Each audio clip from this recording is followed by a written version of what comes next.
Hola, Diana, Yusel, Mijael, Eliana, buenos días, buenos días, buenos días.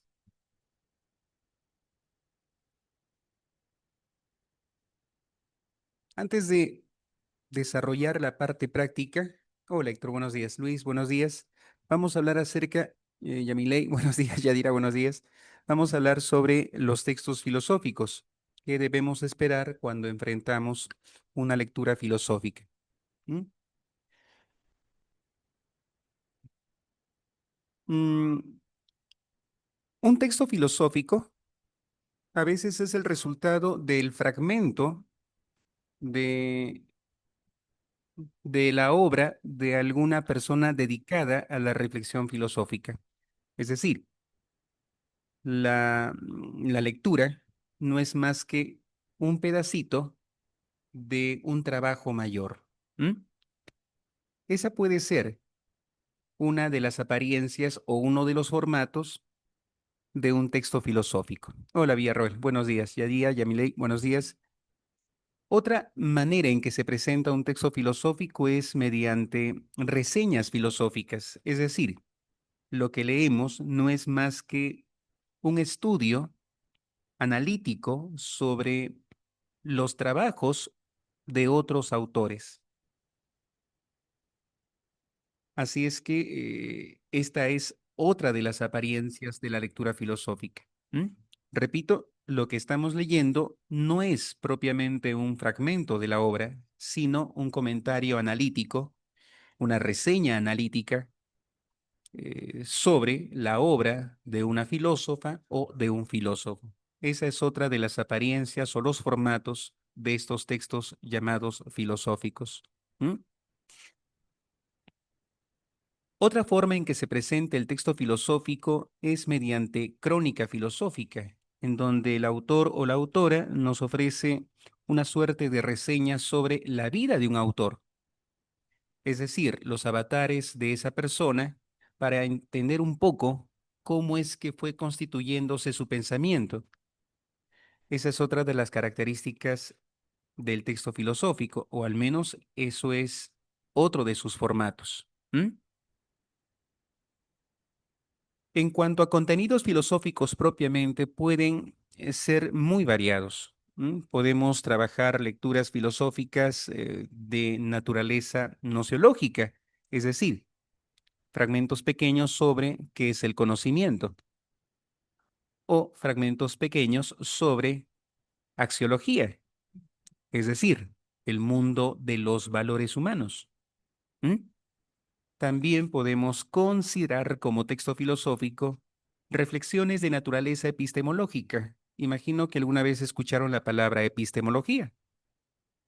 Podemos entenderla como una disciplina filosófica, una forma filosófica de reflexionar acerca de la ciencia. Entonces, ese también es un contenido filosófico que podríamos esperar si hablamos de textos filosóficos. ¿Mm? Como pueden ver entonces, son múltiples o variadas las formas o los formatos con que se presentan estos llamados textos filosóficos.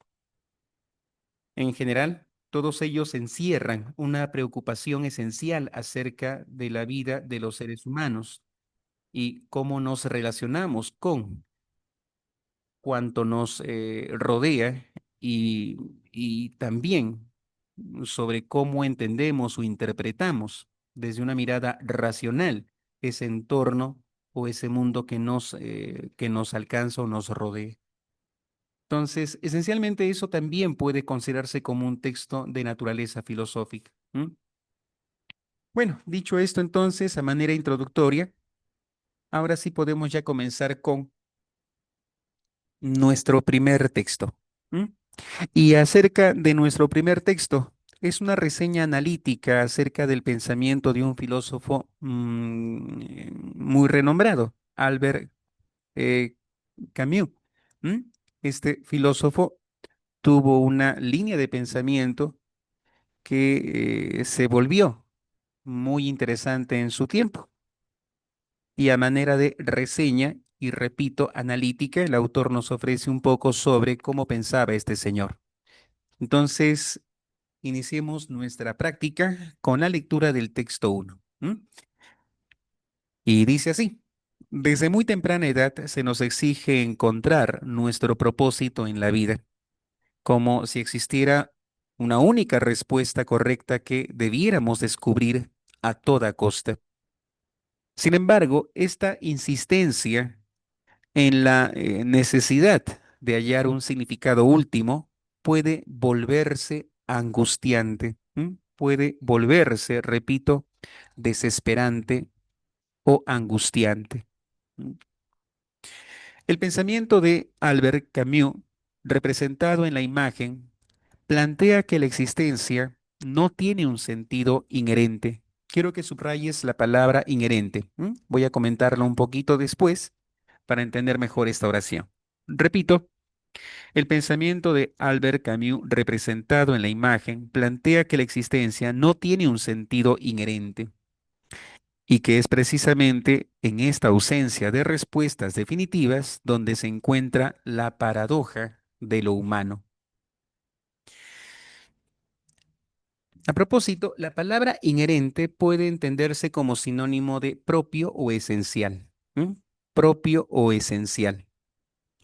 Lo que es inherente le es propio a las cosas o a los seres. Pensemos, por ejemplo, en nosotros, los seres humanos. ¿M? Nuestra capacidad racional es una cualidad inherente, nos es propia. Es decir, nuestra facultad para razonar no la aprendimos, viene con nosotros desde nacimiento. Entonces debemos entender por inherente no aquello que se agrega, sino aquello que es propio o esencial de los seres o las cosas. Otro ejemplo de esta palabra, la dureza del diamante. La dureza del diamante no es una cualidad que se le haya agregado al diamante, es una cualidad inherente, propia de este material. Entonces, es así como se entiende la palabra inherente, ¿de acuerdo? Acerca de la oración, mm, si le preguntáramos a este filósofo, Albert Camus, ¿tiene sentido la existencia? Él respondería que no, que la existencia humana no tiene sentido, que la existencia de los seres humanos carece de propósito, carece de fin, carece de un destino, carece de un valor propio o inherente. Repito, carece de sentido. Ahora, aceptar este hecho es muy difícil porque el común de las personas más bien consideramos que la vida, para adquirir valor, debe tener algún propósito. Nuestra resistencia a aceptar que la vida carece de propósito o que carezca de sentido, y me refiero a la vida de los seres humanos, es justamente lo que hace que experimentemos lo que el autor llama desde el principio una experiencia angustiante, una experiencia de desesperanza o de profunda desilusión. ¿m? Pero, insisto, una vez más, si le preguntáramos a este señor, Albert Camus, él diría que sería cuestión de aceptarlo. La vida no tiene ningún sentido. Vamos a ver qué más nos cuenta el autor de este texto y más precisamente cómo es que Albert Camus enfrentó esta llamada paradoja humana, este llamado profundo sentimiento de contradicción que experimentamos los seres humanos. A propósito, profesor, ¿por qué el autor lo llama paradoja? Porque irónicamente, parafrasear, perdón, lo que el autor dijo, irónicamente, todo ser humano experimenta de una forma muy íntima el valor de su vida. Toda persona experimenta íntimamente que su vida vale. ¿m? Piensa de este modo. El hecho de que te levantes y desayunes, el hecho de que te protejas del frío, ¿m? el hecho de que cuidas tu cuerpo con cada baño que te das, el hecho de que te previenes cada vez que sales a la calle, de que miras a ambos lados de una pista antes de cruzar. Estos gestos, aunque te puedan parecer insignificantes o automáticos, se pueden percibir como la esencial evidencia de que la vida nos importa, y más precisamente nuestra vida. Y es más, yendo un poco más lejos, no nos han enseñado a valorar nuestra existencia, sino que experimentamos un impulso muy propio por sentirla como algo valioso y por lo tanto algo que hay que cuidar, algo que hay que proteger. Tal vez no somos los mejores conserjes de nuestra existencia, tal vez en muchas ocasiones cometemos descuidos, tal vez, repito, tomamos malas decisiones, lo que en cierto modo refleja que somos un tanto irresponsables cuando se trata de cuidar nuestra propia vida. Pero en la mayoría de los casos estamos constantemente cuidándonos. Con estos gestos tan pequeños o aparentemente insignificantes, hay una clara demostración, una clara prueba o evidencia de que a cada cual nuestra vida nos resulta valiosa. Ahora aquí viene la paradoja. A pesar de experimentar ese impulso tan vital de cuidarnos con estos pequeños gestos, Camus diría, no obstante, tienes que reconocer que tu vida no tiene ningún sentido. No hay un alto propósito que tu vida esté persiguiendo. Es decir, de fábrica, nuestra existencia no tiene un sentido. Es como si Camus nos dijera, tú tienes que inventarte uno. ¿Mm? Pensemos en una licuadora. Tiene un propósito. La hemos diseñado para servir de un modo específico. Tú jamás usarías una licuadora para martillar clavos. ¿Mm? Piensa en cualquier herramienta. Tienen un propósito que les es inherente, porque los hemos fabricado cada una de esas herramientas con un objetivo. Así es que en ese sentido, nuestras herramientas o nuestras creaciones nos superan, porque debido a nuestra voluntad creadora, les hemos añadido desde un principio de su fabricación un propósito. Pero con nosotros no pasa eso. Con la existencia humana no ocurre eso. No existe en ningún costado de nuestro cuerpo un pequeño manual de instrucciones que nos indique sobre cómo debemos vivir nuestras vidas. Y la inexistencia de ese manual, la inexistencia de esas indicaciones, puede entenderse como una clara evidencia de que nuestra vida carece de un sentido inherente, carece de un sentido propio. Ojo, cuidado. El hecho de que nuestra existencia carezca de un sentido inherente o propio no significa que no podamos inventarnos un sentido. Y ese es uno de los desafíos que cada cual tendrá que asumir en favor de sus propios proyectos de vida. Pero nos estamos adelantando. Sigamos un poquito más con el autor. ¿Qué más nos cuenta?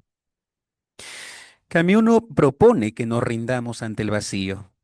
Lo que él propone es asumir ese vacío, hacernos responsables de ese vacío. Su noción del absurdo nace del choque entre nuestro deseo profundo de sentido y el silencio indiferente del universo. ¿Mm? Si le preguntáramos a Camus, oye, exactamente por qué dirías que la vida es absurda, él respondería, porque le pedimos al universo lo que no puede darnos, lo que de hecho jamás nos otorgó. ¿Mm? Es decir, si tú te toparas con una persona que lanza la pregunta al aire, ¿y cuál es el sentido de la vida? De inmediato puedes imaginar que esa persona está esperando que alguien le conteste o que algo le conteste. El solo hecho de lanzar esa pregunta al aire nos permite suponer que ese sujeto, repito, está a la espera de una respuesta, a la espera de una contestación cósmica, divina, lo que tú prefieras, pero al fin de cuentas está esperando que algo o alguien le responda. Y ese es el absurdo. Le estás haciendo una pregunta a algo o a alguien que jamás te va a dar ninguna respuesta. Lo que me vuelve a la reflexión que hace un momento tuve en voz alta con ustedes. Entonces, ¿de quién depende esa respuesta? Señores, lo siento mucho, pero depende de cada una, de cada uno. Al menos considero que desde el punto de vista de Albert Camus, esa sería su contestación. ¿Mm? Una vez más entonces, oye, Albert, ¿qué es absurdo? Esperar que esa respuesta sobre cuál es el sentido de mi existencia provenga desde fuera, porque jamás obtendré respuesta a esa pregunta. Sigamos con el texto. En lugar de negar esta tensión, este conflicto, el autor sugiere abrazarla, o sea, una vez más, asumirla, hacernos cargo de esa situación. Como se ve en la imagen, no se trata de dejar de hacernos preguntas, no, sino de entender que esas preguntas no siempre obtendrán una solución. Profe, es como si el autor dijera, hay algunas preguntas para las cuales uno sí puede esperar una respuesta y hay otras que no. Si lo has entendido de ese modo, excelente. Camus diría exactamente lo mismo. Hay preguntas para las cuales sí podemos esperar una contestación, pero hay otras para las cuales no existe una respuesta, o más específicamente, no existe una respuesta que provenga desde fuera de nosotros. Es como si Camus dijera, deja de preguntarle al vacío, deja de preguntarle al aire, deja de preguntarle a ese algo o a ese alguien que no vas a obtener respuesta. Para esa pregunta sobre cuál es el sentido de mi vida, nunca podrás obtener esa contestación desde fuera de ti. ¿Mm? Simplemente así no funciona. Esa aceptación no implica pasividad, dice el filósofo, sino una forma de libertad.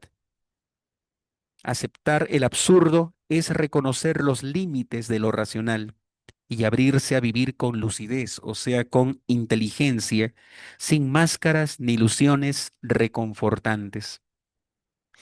Profe, no entiendo cómo el hecho de aceptar ese absurdo es una forma de libertad. Pensemos de dos formas. Si insistes en preguntar, y perdonen la expresión, pero si insistes en preguntar tan neciamente, tan obstinadamente, sobre cuál es el sentido de tu existencia o de tu vida, a alguien más, a algo más, en cierto modo eres prisionero de esa pregunta, porque insistes en esperar una respuesta desde fuera. Y repito, esa insistencia obstinada, esa insistencia necia, es una forma de condena, una forma de prisión. Pero si entiendes que la pregunta que acabas de plantear es absurda en el sentido de que no vas a obtener respuesta para esa pregunta, es decir, si reconoces humildemente que acabas de plantear incorrectamente la pregunta al formularla al vacío, al aire, al esperar una respuesta desde fuera, si empiezas a reconocer que eso no tiene sentido, que eso es completamente absurdo, ya te estás liberando. Te estás liberando de esa extraña obsesión. ¿M? No significa que no debas hacerte preguntas, dice el autor. Tienes que plantearte preguntas, pero hay preguntas que tienes que admitir humildemente no tienen respuesta. O más específicamente, no podrás obtener respuesta a ese tipo de preguntas cuando esperas la respuesta desde fuera. ¿M? Admite que es una pregunta absurda y que esa situación en la que te estás envolviendo por insistir tercamente es un absurdo. Libérate de eso. Libérate entonces de eso. Entonces, esa es una forma de libertad que va de la mano con el hecho del reconocimiento humilde de ese absurdo. Pero se me ocurre también esta otra forma de libertad. Y aquí sí puede resultar chocante lo que voy a decir. Te recuerdo que simplemente estoy interpretando las palabras de este texto. ¿Mm? No pretendo atacar tus creencias, pero imagino que el autor o el propio Camus ¿Estarían de acuerdo con esta interpretación de estas palabras que hemos leído? Y antes de proponerte esa segunda forma de libertad, repasemos esas últimas palabras. Sin máscaras ni ilusiones reconfortantes. De inmediato se me viene la idea de lo religioso, de lo sobrenatural. Imagina entonces a personas lanzando una vez más esa pregunta al aire y esperando una respuesta desde fuera y creyendo, sinceramente creyendo, que obtienen esa respuesta desde fuera. Y desde fuera, ¿a qué me refiero? Me refiero a un libro que juzgan sagrado, a un conjunto de creencias que califican como sagradas, a ciertas entidades sobrenaturales que califican como divinas o santas. Imagina una persona que genuina y sinceramente cree que obtuvo respuesta a esa pregunta desde fuera. Y una vez más, ese desde fuera tiene que ver con todos esos elementos sobrenaturales, sagrados o divinos o religiosos. Para Camus sería una forma de engaño. Y digo engaño porque él mismo usa la palabra máscara. Para este filósofo sería simplemente una forma de mentira en la que el propio sujeto, por propia decisión, acabó envolviéndose. Y, desde el punto de vista de Camus, también sería una forma de prisión. Te estás aprisionando en una suerte de mundo ilusorio. Libérate de esa fantasía que, aunque te reconforta, al fin de cuentas es solo eso, una mentira. Y si logras superar esa fantasía, esa ilusión, entonces logras, lograrás, una forma de libertad. ¿Mm?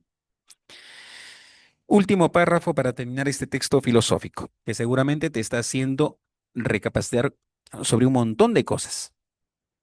Este pensamiento, hay caritas de asombro y de pena.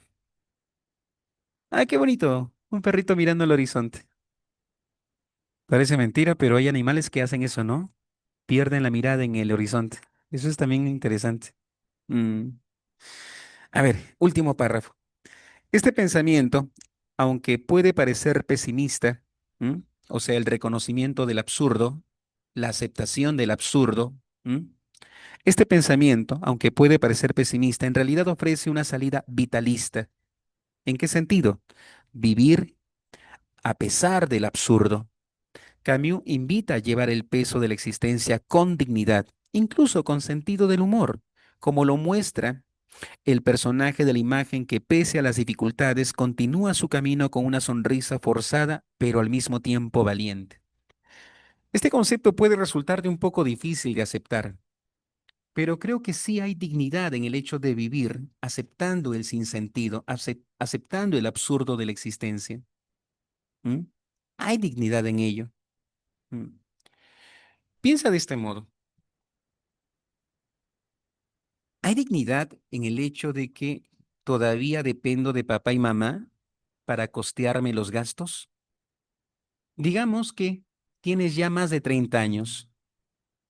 ¿Hay dignidad en el hecho de que aún no me sé cocinar, no me sé lavar la ropa y todavía mamá y papá se hacen cargo de mí? ¿Hay dignidad en ello? Y por dignidad entiendo autoestima, respeto propio. Ahora, es posible que pienses, profe, ¿qué tiene que ver eso con el texto? Una vez más, vuelvo al concepto de la liberación. Si te liberas de esa angustiante necesidad de buscar un sentido a la vida desde fuera, y para eso te consuelas inventándote escenarios sobrenaturales, yo diría que allí no hay dignidad, porque no te estás haciendo cargo de ti, porque todavía concibes en tu mente la necesidad de una presencia paternal que se ocupe de ti,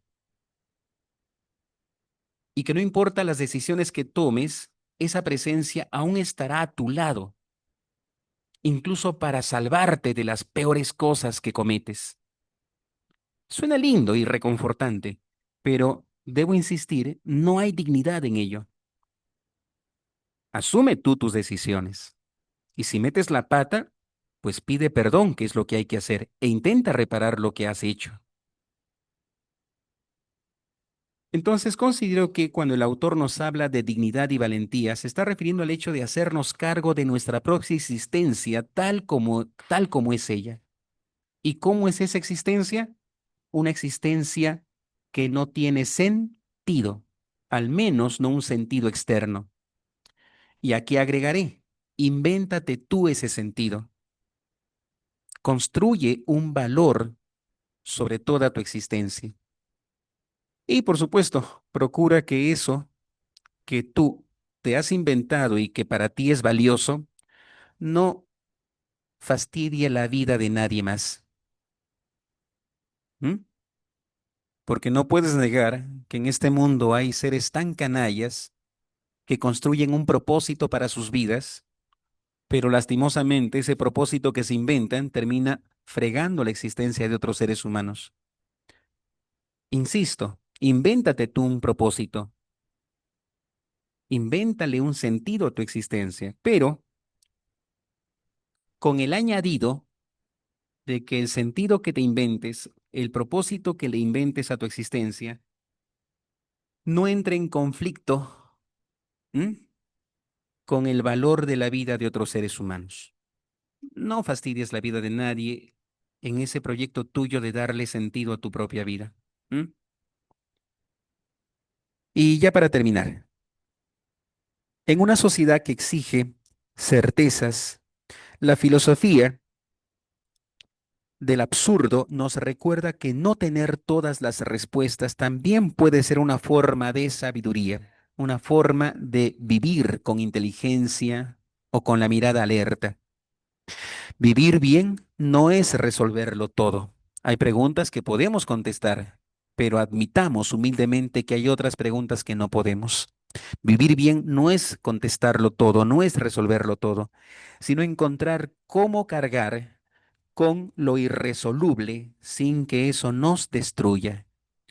Cargar, repito, con aquello que no tiene respuesta, con aquello que no tiene solución, cargar con esas cosas que no tienen, repito, respuesta o contestación, pero sin que eso nos angustie, nos agobie, nos deprima, sin que eso nos destruya. ¿Mm? Esencialmente, vivir bien es eso para Albert Camus. Bien, hemos acabado entonces este texto filosófico. Espero que lo hayan disfrutado y sobre todo que no te haya deprimido, porque en general, pues, los filósofos, las filósofas son buenos planteando preguntas, pero no tanto para plantear soluciones. Jovencitas, jovencitos, ahora sí, tienen 3 minutos para sus 5 preguntas.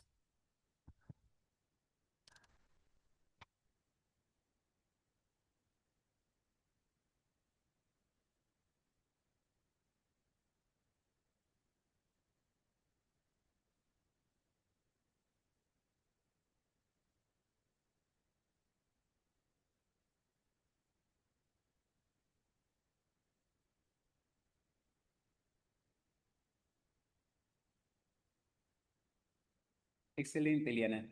Todas correctas.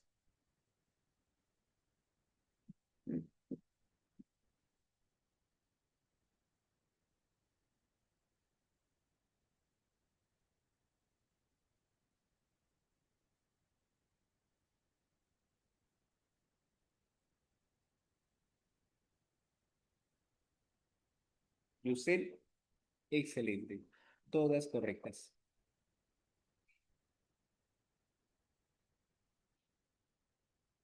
Me disculpo, no tenía el micrófono cerca de la boca. Una vez más, Eliana, buen trabajo. Yusel, buen trabajo.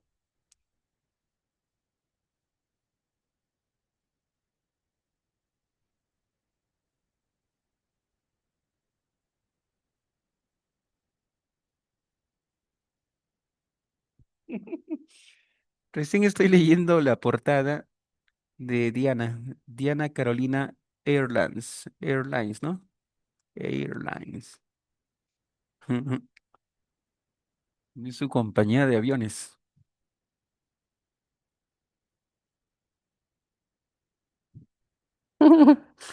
Por dos, dice.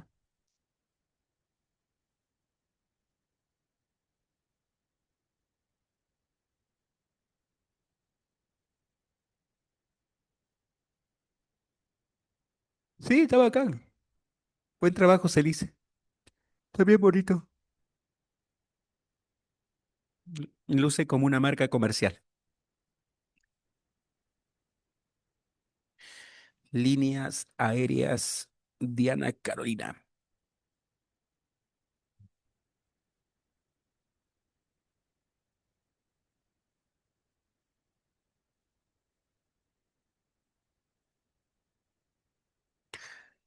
Hace algunos días me puse a ver una serie llamada Star Trek, Nuevos Mundos.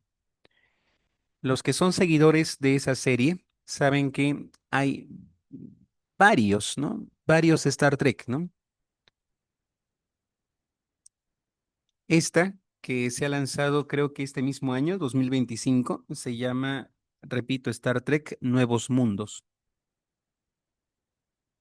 Y cuento un poco los viajes de el comandante Pike. En todo caso, lo que quiero comentarles en realidad no son los detalles específicos de los capítulos que hasta ahora estoy viendo. En realidad, lo que quiero comentar es el hecho de que esta serie, como muchos otros Star Trek, nos induce a pensar en una civilización humana futura en la que los seres humanos combinan sus talentos, sus destrezas, combinan sus esfuerzos para llevar adelante un proyecto intergaláctico. ¿M?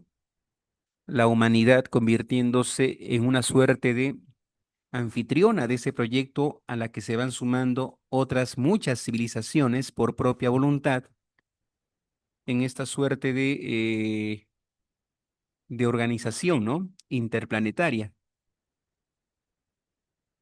Y me pongo a pensar, ¿no? ¿Llegará alguna vez la humanidad a ese grado de civilización en la que al margen de nuestros propósitos individuales, muy nobles y decentes,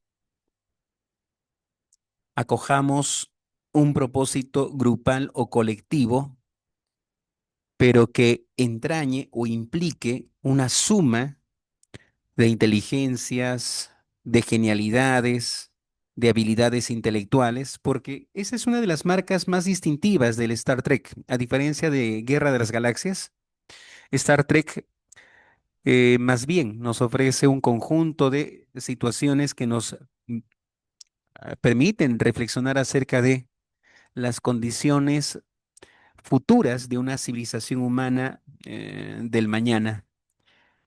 Y en todas las Star Trek que he visto, coinciden, ¿ah? Las personas que viajan en esas naves son geniecitos, ¿ah? Mujeres y hombres, todos geniales, con talentos muy sobre destacados, ¿no? Muy sobrecalificados, trabajando cooperativamente para realizar esos viajes de exploración en la galaxia. A ver, Mijael, acabo de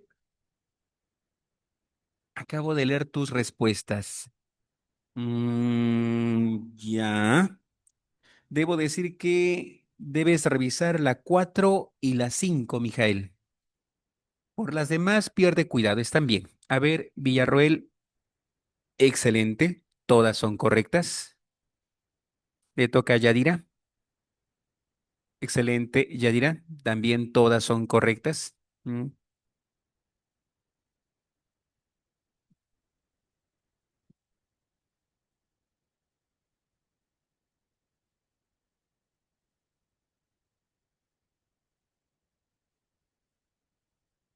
Ángel, excelente. Ni una equivocación.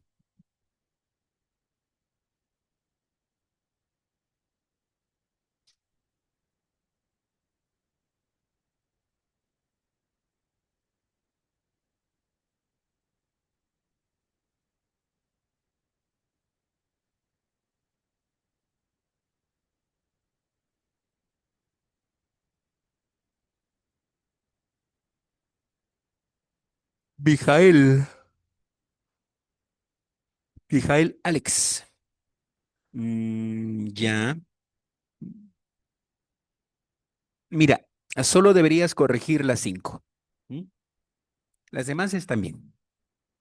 Repito, Mijael Alex. Corrige únicamente las cinco. Las demás están bien.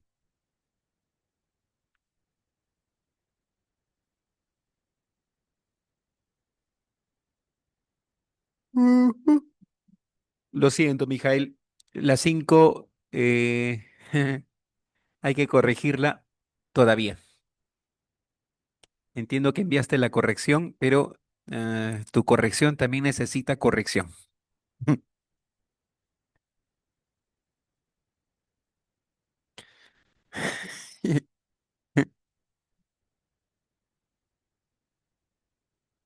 Profe, y cuando usted habla de inventarnos un sentido, eso tendría que ver, por ejemplo, con una profesión. Claro, ¿m? Allí hay total libertad. Cuando hablamos acerca de que cada cual tiene que inventarle un sentido a su vida, puedes tener una mirada completamente libre sobre lo que tú entiendes por significado, sentido o propósito, ¿no? Algunos encuentran que su propósito es convertirse en buenas abogadas, buenos médicos. Otros hacen de la acumulación de capitales el sentido de su existencia. ¿M? Por ejemplo, piensa en ese hombre llamado Acuña. Mm, Tengo la impresión de que el sentido que le ha dado a su vida es la sobreacumulación de capitales. Y pienso que él siente su existencia como más viva cuando logra salirse con la suya y obtiene incrementar su fortuna. ¿M? Entonces, repito, aquí ya todos somos libres. ¿M? No hay recetas. Cada uno tiene pues que diseñar su propio recetario sobre qué sentido le va a dar a su propia existencia. Mm. Y repito, cuando pienso en esas personas que son multimillonarias, a mí me da la impresión de que solo saben sentir que sus cuerpos palpitan, que sus cuerpos tienen una mayor expansión de vida cada vez que multiplican sus fortunas. A ver, Diana Caro, eh, corrige la uno, solo la uno. Diana Carolina, solo corrige la uno. Las demás están bien.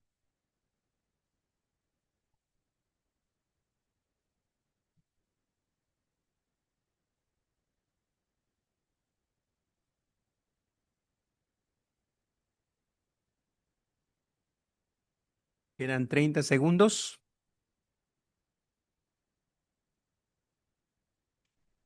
A ver, Juliana, estoy de acuerdo con la uno, la 2 no, la 3 no, la 4 no y con la 5 sí. Entonces, Juliana, en resumen, uno y 5 concuerdo. Con las restantes, lo siento, pero no concuerdo con 2, 3 y 4.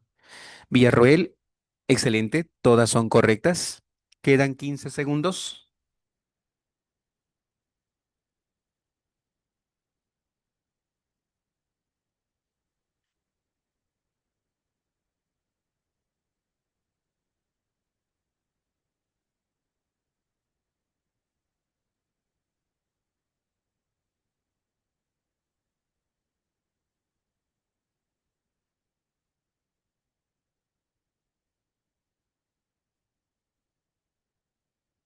A ver, Diana. No, lo siento, Diana, pero esa no es la respuesta en la uno. Y debo decir que ya se agotó el tiempo. Bien, jovencitas, jovencitos, es hora de comparar respuestas. Lo siento, Diana, pero tampoco es esa.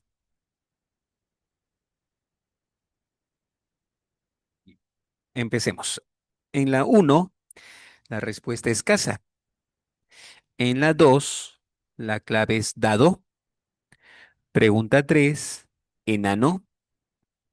Número 4, casa. Y número 5, dado. Repito, uno casa, 2 dado, 3 enano, 4 casa y 5 dado. Bien, llegamos a la etapa en la que puedes consultar con toda libertad. ¿M? Si hay alguna respuesta con la que no te sientes conforme, entonces pregunta con toda libertad.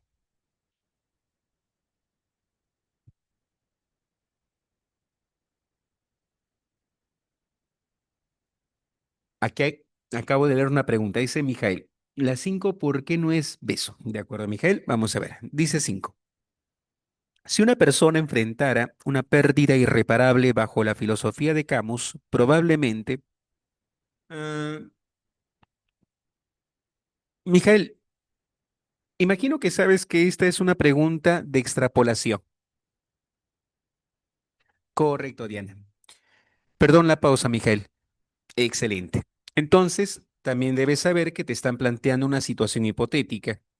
Y a pesar de ser hipotética, o por mucho que sea hipotética la situación, digamos que la pregunta intenta probar tu habilidad para aplicar lo que aprendiste con la lectura, aplicando ese aprendizaje o parte de ese aprendizaje en ese escenario imaginario, en ese escenario hipotético bajo las condiciones de la pregunta.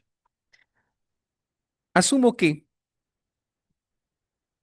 sabes que las personas que experimentan pérdidas de seres queridos son agobiados por este pensamiento.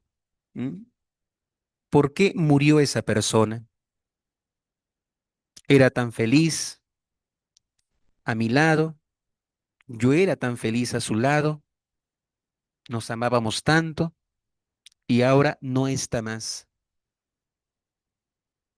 Y aunque existan razones de naturaleza física que puedan explicar la pérdida de ese ser humano, lo cierto es que muy en el fondo hay exigencias de naturaleza espiritual que no nos permiten en un primer momento aceptar esa ausencia. Un impulso existencial que más bien nos hace plantear la cuestión, ¿por qué éramos tan felices? ¿Por qué? Dicho de otro modo, no le encontramos sentido a esa pérdida. ¿M? No le encontramos sentido a esa pérdida.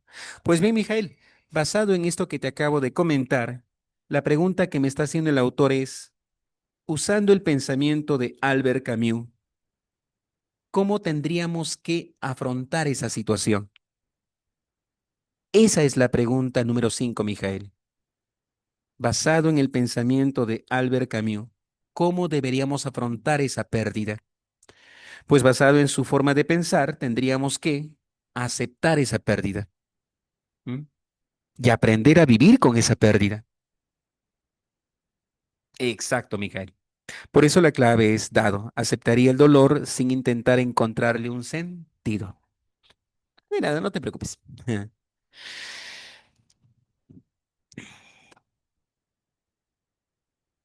¿Nunca se han preguntado por qué las personas que son tan firmemente creyentes de una vida después de la muerte, por qué lloran tan profundamente la pérdida de un ser querido? Perdonen esta reflexión porque puede parecerles de pronto cruel o de pronto cínica, pero es posible que alguien razone de este modo. Si estoy convencido de que existe vida después de la muerte, ¿por qué me entristece tanto el hecho de que alguien amado haya muerto? Si estoy convencido de esa vida después de la muerte, no tendría por qué lamentarlo tanto. O es más, no tendría por qué lamentarlo. Y no obstante, esas personas lloran profundamente esas pérdidas. ¿M? Y uno podría imaginar, aquí hay una suerte de contradicción, ¿no? Entre lo que crees y lo que sientes. Pero alguna vez, perdón, José, disculpa que te corte, ahorita voy a leer tu comentario, pero alguna vez yo le pregunté a una mujer muy devota, una amiga, por supuesto, ¿por qué razón, si la devoción suya implica una creencia extraterrenal, por qué razón hay dolor? en estas personas? Y entonces ella me dio una respuesta muy bonita. A mí me gustó mucho su respuesta. ¿M? Y me dijo, no es que exista allí contradicción, Iván, no es que allí haya una persona hipócrita o que esté traicionando sus convicciones por el simple hecho de llorar. Lo que pasa es que su cuerpo está llorando por la ausencia de un cuerpo. La existencia no es solo espiritual, también es una existencia física o corporal. Así es que, si ves llorando a una de estas personas profundamente creyentes, lo que está ocurriendo allí es que su cuerpo, su existencia corporal o física, resiente profundamente la ausencia de esa persona, de la presencia física ahora ausente de ese ser humano. Y me gustó mucho la respuesta porque fue una respuesta muy racional, ¿no? Muy bonita además. Dice, profe, entré en reflexión con sus... Ah, claro, José, porque estamos tratando textos filosóficos. Por eso es justamente. Ese José.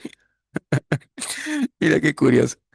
Bueno, voy a tomar como elogiosas tus palabras, incluso cuando dices que dormiste. En todo caso, recuerden que esa es la característica de los textos filosóficos. Nos arrancan un montón de reflexiones. Y eso es bonito, ¿no? Bueno, con esto entonces terminamos nuestro primer cuestionario. Ahora sí, volvemos a nuestro proceso habitual. Esta vez yo ya no intervengo. Ahora ustedes trabajan 7 minutos el texto 2 y pasados esos 7 minutos hablamos un poquito sobre el texto 2 sin leerlo obviamente, sino a manera de resumen, comentarios sueltos y finalmente comparamos las respuestas. Jovencitas, jovencitos, son las 10:32 a las 10:40, ¿de acuerdo? 10:40. Retomamos esta vez en grupo el texto 2. Trabajen entonces ya. Esto también que ya han decidido sus 5 respuestas para este nuevo cuestionario. Hablemos brevemente sobre estas dos lecturas que claramente se encuentran en disputa, que claramente controversian o debaten sobre un asunto en común. Y ese asunto en común es la filosofía en las escuelas. La filosofía en las escuelas. Ese sería el tema que en común trabajan ambas lecturas. La filosofía, repito, en las escuelas. Pero ¿cuál es la postura del autor del texto A? ¿Que resulta conveniente o no la enseñanza de esta asignatura llamada filosofía en el ámbito escolar? La respuesta es,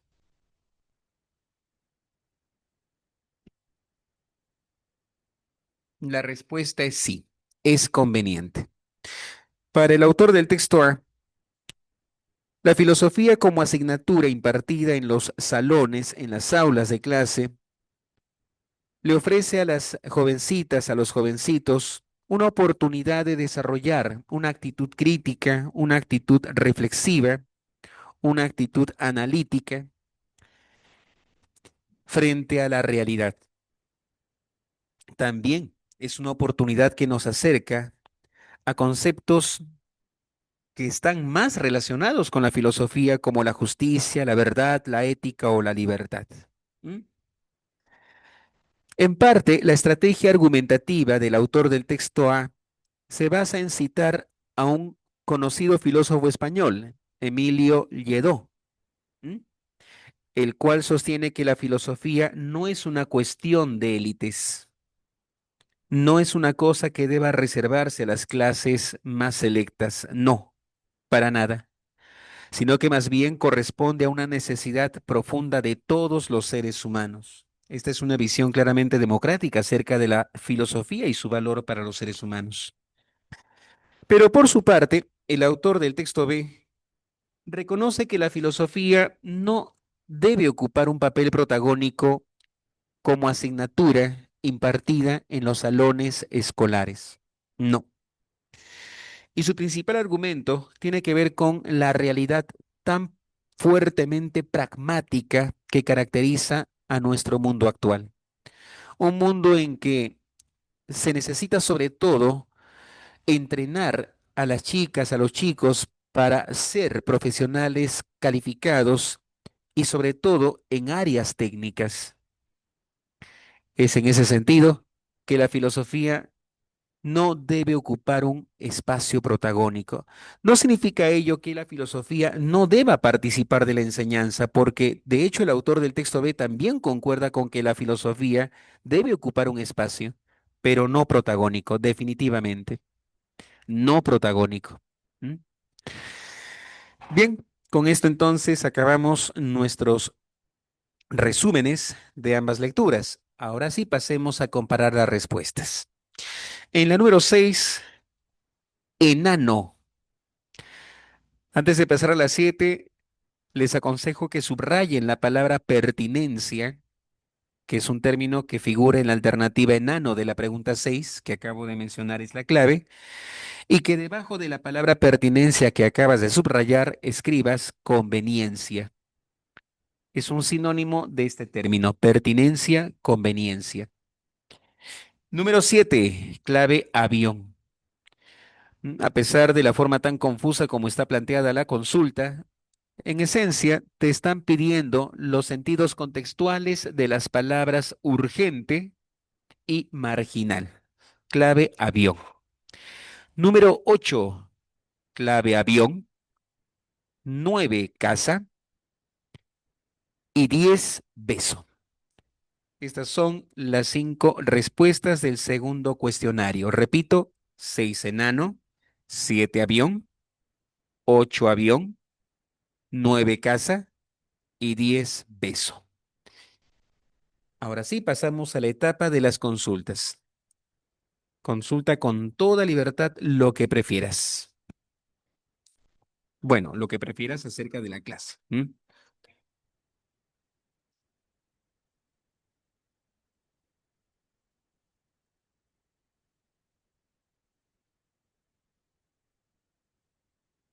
En la 6, enano Villarroel. ¿Cuál es el tema central del texto? La pregunta, repito, tendría que corregirse y recuerdo que les dicté la corrección. ¿Cuál es el tema sobre el que debaten los textos? ¿No es cierto? ¿Cuál es el tema sobre el que debaten los textos? Y por eso la respuesta es enano. La pertinencia de incluir o no la filosofía en el currículo escolar. A ver, hay una consulta por parte de Santiago. La 9, ¿por qué no puede ser dado? De acuerdo, Santiago, examinemos la número 9. ¿Qué puede deducirse del texto A respecto a una educación sin filosofía? La alternativa dado dice, reduciría los niveles de pensamiento emocional. Eh, no concuerdo con la última palabra, Santiago. No creo que el pensamiento emocional se viera reducido, sino más bien el pensamiento crítico, el pensamiento reflexivo, el pensamiento analítico. Le recuerdo, Santiago, que en las primeras líneas el autor nos ofrece una de las ventajas de la filosofía como asignatura. Y una de esas ventajas es el hecho de que gracias a la filosofía se estaría promoviendo un pensamiento crítico, reflexivo, analítico en los estudiantes. E insisto, eso figura en las primeras líneas. Lo de pensamiento emocional que se plantea en la alternativa dado, no, no es el término correcto para justificar la alternativa dado. Aquí hay otra consulta y es de Yusel, si no me equivoco. Profesor, y en la 6, ¿por qué la E? Si ambos textos creen que se debe incluir. Es una buena consulta. Sin embargo, en defensa de la alternativa enano, Yusel, debo recordarle que en ocasiones no marcamos la mejor entre las claves, sino la menos mala.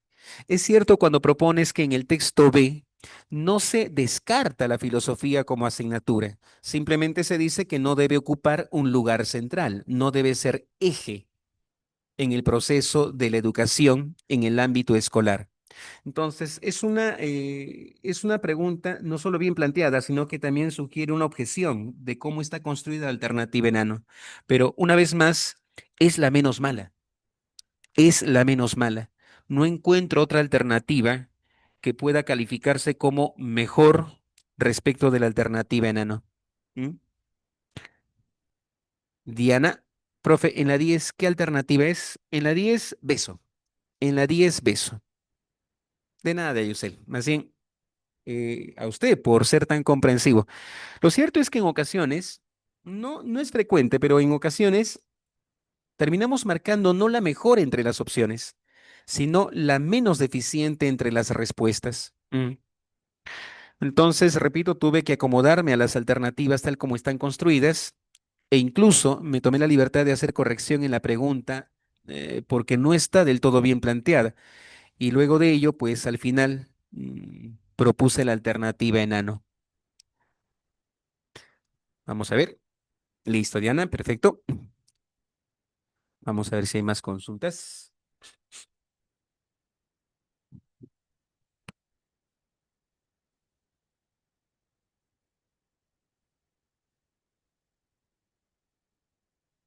Bien, no hay consultas, entonces vamos a pasar al texto 3. Acerca del texto 3, como saben, cuentan con una traducción, con un archivo que incluye la traducción de las preguntas y las alternativas. Tienen de igual forma 7 minutos para trabajar ese texto con sus respectivas preguntas. Son las 10:50, 10:57. Retomamos esta vez de forma grupal el texto 3, ¿de acuerdo? Entonces, comiencen ya.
A ver, Mijael, vamos a ver. Empecemos con la revisión. Excelente. Todas correctas. Buen trabajo. Mm.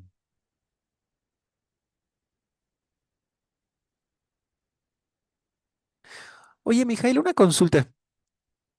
¿Qué dibujo acompaña a tu alternativa de la pregunta 13? Distingo los otros dibujos, que no voy a mencionar cuáles son, porque estaría como prácticamente soplando la clave. Ah, de veras, ¿no? Claro. Hoy no me parecía un collar eso, pero sí, pues, debo estar más cegatón de lo que pienso, porque, claro, es eso. Gracias, gracias. Por un momento pensé que era un collar. No sé por qué me sugería un collar la imagen.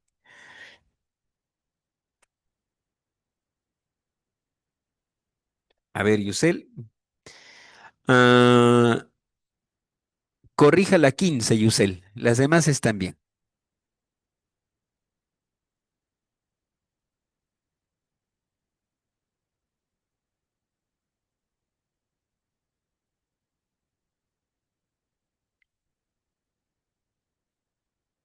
Tenidos de esta lectura número 3. Imagino que estamos de acuerdo si propongo que la figura principal o la figura protagónica de esta lectura es el psicópata. Y acerca del psicópata, ¿qué es lo que el autor o la autora quiso que supiéramos? Que para comprender su comportamiento o esas actitudes psicopáticas que lo caracterizan, convendría enfocarnos en las características de su cerebro. Lo cierto es que existen estudios recientes que han demostrado que los psicópatas presentan un cerebro con ciertas atrofias, con ciertos desarrollos anormales, con ciertos desarrollos anómalos. Es el caso de su corteza prefrontal, que aquí se caracteriza como una zona del cerebro que se ha desarrollado con anormalidades. Y debido justamente a esas anormalidades en la corteza prefrontal, se explica el escaso control de impulsos y también la ineficiencia en la toma de decisiones morales que son características del comportamiento psicopático. Estos estudios también han permitido comprender que existe una conexión muy escasa entre la amígdala y el lóbulo frontal, lo que nos permite comprender a nivel conductual que el sujeto psicópata experimenta niveles de miedo muy anormales, por no decir mínimos, y por supuesto también una experiencia empática atrofiada o muy disminuida, por no decir pues casi nula. Entonces, eso es lo que el autor o la autora nos está proponiendo con este texto. ¿M? Datos acerca de las características del cerebro de los psicópatas que nos permiten explicar sus comportamientos psicopáticos, ¿no? Bien, dicho eso entonces, ahora es cuestión de comparar las respuestas. Vamos a ver qué tal les fue. A propósito, imagino que recuerdas que esto se mencionó al final de la lectura. Y sí, es una cuestión que llama mucho la atención. ¿M? Dice, plantea preguntas éticas sobre la responsabilidad de estas personas. ¿Y por qué? Porque estamos hablando de sujetos cuyo accionar, cuya conducta no responde realmente a una voluntad, sino más bien a un conjunto de predisposiciones que se explican a partir de estas distintas anomalías o atrofias de su desarrollo cerebral. ¿Mm? Entonces, surge la cuestión, surge la pregunta, ¿no? ¿Es correcto responsabilizar a ese psicópata de tal o cual acción cuando sabemos de antemano que estas acciones son el resultado de esa tendencia, de esa predisposición al que prácticamente están condenados, condenadas debido a su cerebro, debido a las condiciones de sus propios cerebros? Entonces, visto de ese modo, pues da que pensar un poco, ¿no? Da que pensar un poco. Mm. Vale la pena recordar, sin embargo, que aunque no exista ninguna terapia para corregir las tendencias conductuales de estas personas, porque no existe, lo que sí existe, ¿m? Es cierto nivel de psicopatía que puede resultar en provecho de un contexto de aprendizaje para que estas personas desarrollen ciertas formas de control a partir de la crianza recibida. ¿M? Eso sí, claro, cuando esas características psicopáticas no son ni tan abundantes ni tan intensas, mayor es la posibilidad de que la persona con psicopatías pueda desarrollar una vida más o menos adaptada a las sociedades tales como pues las entendemos. ¿Mm? Y hay un criminalista español, no recuerdo en este momento su nombre, me disculpo, pero podrían averiguarlo usando internet. ¿M? Porque hay varias entrevistas que se han publicado en la que él participa, ¿no? En la que él usa, no sé si el término es suyo, no sé si él lo acuñó, pero lo usa constantemente. ¿M? Hay testimonios de que existen psicópatas funcionales, de que existen mujeres y hombres que, siendo psicópatas, han logrado, aunque la expresión es demasiado ambiciosa porque implica cierto deseo, cierto propósito, y no es tanto así, pero a falta de una mejor expresión, debo decir, han logrado, han conseguido adaptarse más o menos a su entorno familiar y social. ¿M? Por supuesto, para ello han debido gozar, pues, de un buen padre, de una buena madre, de un buen entorno de crianza, para generar, mal que bien, ¿eh? En la conciencia de estas personas, frenos, ¿no? Frenos respecto de esos impulsos que a veces terminan dominándolos. ¿M? Y que no se basa, pues, en esa toma de conciencia moral, sino en la conciencia del castigo, porque así funciona la, la respuesta adaptativa del psicópata. ¿M? No es que piense, no debo hacer esto porque voy a causarle daño a esa persona, no. Piensa, no debo hacer esto porque me espera un castigo. Me espera un castigo.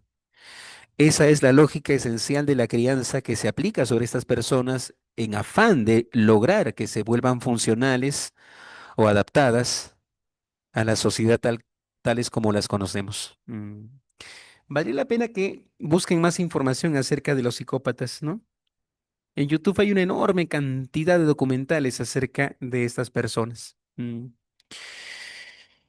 Bueno, ahora sí, pasemos a comparar respuestas. En la 11, la respuesta es casa. 11 casa. En la pregunta 12, la respuesta también es casa. 12 casa. En la pregunta 13, dedo. En la 14, casa. Y en la 15, casa. Repito, 11 casa, 12 casa, 13 dado, 14 casa y 15 casa. Esas son las respuestas para nuestro tercer cuestionario. Bien, ahora corresponde la etapa de las consultas. O sea, si tienen alguna pregunta, con toda libertad pueden formular sus preguntas.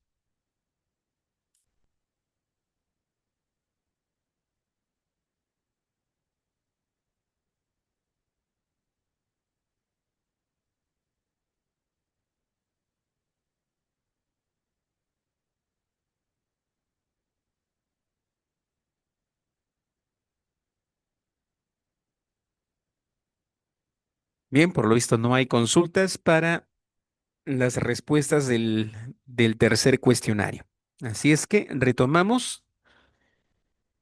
Sí, no hay problema, Diana. Una vez más, 11 casa, 12 casa, 13 dado, 14 casa y 15 casa. Esas son las cinco respuestas. Son las 11:07. A las 11:14 se cumple el plazo para el texto 4. 11:14. Bueno, 11:15, ¿ya? 11:15 para que se cumpla el plazo para el texto 4 con sus respectivas preguntas. Entonces, empiecen a trabajar ya.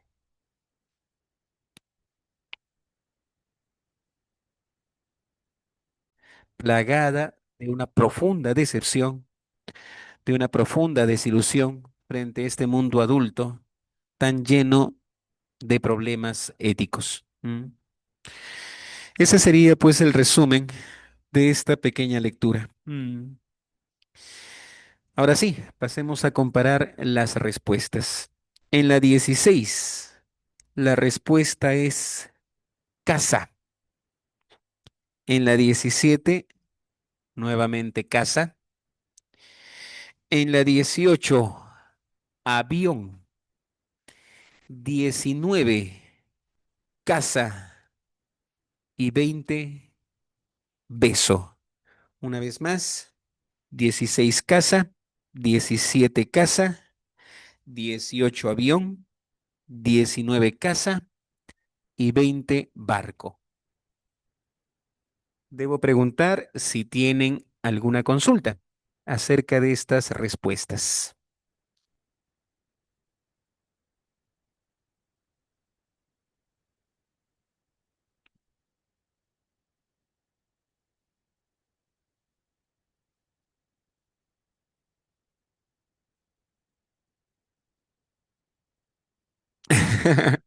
De acuerdo, Villarreal. Todo Gozú. Esa palabra no me la sabía. Bien, entonces, ya, correcto, Eliana. Definitivamente en el texto adquiere pues ese sentido de superficial, pero vale la pena que hablemos un poco sobre la palabra performativo. Te cuento, Eliana. En lingüística el término hace alusión a una virtud de las palabras y su capacidad de ejercer algún tipo de impacto o efecto en las personas, lo que se traduce en alguna acción, ¿no? O en algún tipo de reacción. Entonces, cuando se habla de performativo en lingüística, el término alude a esa capacidad del lenguaje de provocar alguna forma de reacción en las personas. ¿M? Porque del lenguaje podemos decir que es descriptivo, ¿m? Pero trasciende lo descriptivo a veces. Y yendo más allá de lo puramente descriptivo, el lenguaje se vuelve performativo. Performativo. Otro modo de entender performativo, Eliana, es involucrando o relacionando el término con las artes dramáticas. ¿Mm? Verás, la palabra performativo hace también referencia al concepto performance, que es una palabra que goza de fuerte divulgación en las artes dramáticas cuando se la utiliza para establecer la calidad en cuanto al desempeño de una actuación. La calidad, repito, en cuanto al desempeño de una actuación. Buena performance, pésima performance. Buena actuación, mala actuación. De ese modo también podemos usar la palabra performativo en relación, repito, a las artes dramáticas. Pero, insisto, como parte de esta lectura y por lo tanto susceptible de todo cambio contextual, pues adquiere el sentido de superficial. ¿Alguna otra consulta? Porque ya se acabó la clase. Ujú. De nada, Eliana. Listo. Bueno, ahora sí me despido. Nos vemos mm, hasta la próxima sesión. Cuídense mucho. Hasta la próxima semana.